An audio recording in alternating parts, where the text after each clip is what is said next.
कल all India बार examination का 20th addition था, 20वां संस्करण था। उसकी परीक्षा हुई, उसके प्रश्न पत्र जब बाहर आए तो एक चर्चा जो है वो तैर रही है माहौल में कि ऑल इंडिया बार एग्जामिनेशन का आखिरकार ऑब्जेक्टिव है क्या, उद्देश्य है क्या। क्या बार काउंसिल ऑफ इंडिया चाहता है कि ऑल इंडिया बार एग्जामिनेशन करा के वो बच्चों को एचजेएस के लिए तैयार करे, बच्चों को यूपी पीसीएस जेके प्री के एग्जाम के लिए तैयार करे? तो बता दें क्यों आखिरकार जब आपने उसको लॉ पास हो जाने दिया है, उसको आपने एनरोलमेंट उसका हो जाने दिया है, तो फिर ये 3500 रुपए का फॉर्म भर के ये विश्व स्तरीय एग्जामिनेशन कराने की आवश्यकता क्या है? लोग कह रहे हैं कि आपने 3 साल पढ़ाई नहीं की, 5 साल पढ़ाई नहीं की, कैसे पढ़ाई की जो आप इस एग्जाम को नहीं क्लियर कर पा रहे हो? तो भैया बार काउंसिल ऑफ इंडिया पहले तो उन लॉ कॉलेजेस के ऊपर पड़ताल करे, उन विश्वविद्यालय के परिसरों की पड़ताल करे जहां पर लॉ की पढ़ाई होती है और जहां पर 30 नंबर, 40 नंबर, 10 नंबर के इंटरनल का झुंझुना दिया गया है बच्चों को, और उनको ये पता है कि टीचर की गणित परिक्रमा करने से ये 30 नंबर, 40 नंबर, जो भी 50 नंबर का जो भी इंटरनल का क्राइटेरिया वो तय हुआ है वो उनको मिल ही जाना है। तो इंटरनल वो गणित परिक्रमा करके पूरी करके वो पा जाते हैं। बचते हैं कुछ एक्सटर्नल, तो वो थोड़ा बहुत इधर उधर दाएं बाएं से उनका हो जा रहा है।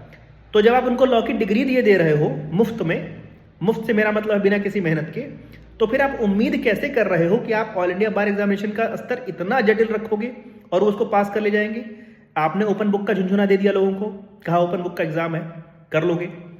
लेकिन यदि आप लॉ के छात्र हैं या आप एडवोकेसी में हैं, पुराने छात्र हैं, पहले इसको एग्जाम को दे चुके हैं, तो उस समय का स्तर और इस समय के स्तर की एक बार तुलना करिए। 2018 में एग्जाम मैंने भी दिया है, उस समय इसकी जटिलता क्या थी और आज की डेट में इसका क्या स्तर है, जमीन आसमान का फर्क आ गया है। तो बार काउंसिल ऑफ इंडिया इस चीज को कान खोल करके सुने और इस निवेदन को समझे कि 3500 रुपए का फॉर्म भरवा के किसी बच्चे को फेल करने का कोई मतलब है नहीं तो पिछले बार जो पासिंग परसेंटेज है इस बार उसका परसेंटेज और भी गिर जाएगा। मैं ये नहीं कह रहा हूं, मैं किसी भी प्रकार की वकालत इस तरीके की नहीं कर रहा हूं कि आप बच्चों का ऑल इंडिया बार एग्जाम खत्म ही करा दो, बंद ही करा दो। लेकिन मैं ये कह रहा हूं कि उनकी पढ़ाई के समय उनके ऊपर अंकुश लगाओ ना। आपने कहा कि कोर्ट ने कह दिया कि अटेंडेंस के लिए कोई दिक्कत नहीं है, और कॉलेजेस में अटेंडेंस की क्या स्थिति है, विश्वविद्यालयों में क्या स्थिति है, उससे आप भली भांति परिचित हैं। तो आप विधि की शिक्षा पे सुधार करने का प्रयास करिए ना सर। आप उनकी पढ़ाई पर तो कोई सुधार नहीं कर पा रहे, उनकी पढ़ाई जैसे तैसे हो ही जा रही है, एनरोलमेंट जैसे तैसे हो ही जा रहा है, तो उनको ऑल इंडिया बार एग्जामिनेशन में रोकने का क्या मतलब है? इतना कठिन सवाल बना करके आप उन्हें क्या दिखाना चाहते हैं, क्या साबित करना चाहते हैं, कौन से उनकी बुद्धिमत्ता का परीक्षण करना चाहते हैं? इस पर ध्यान दीजिए।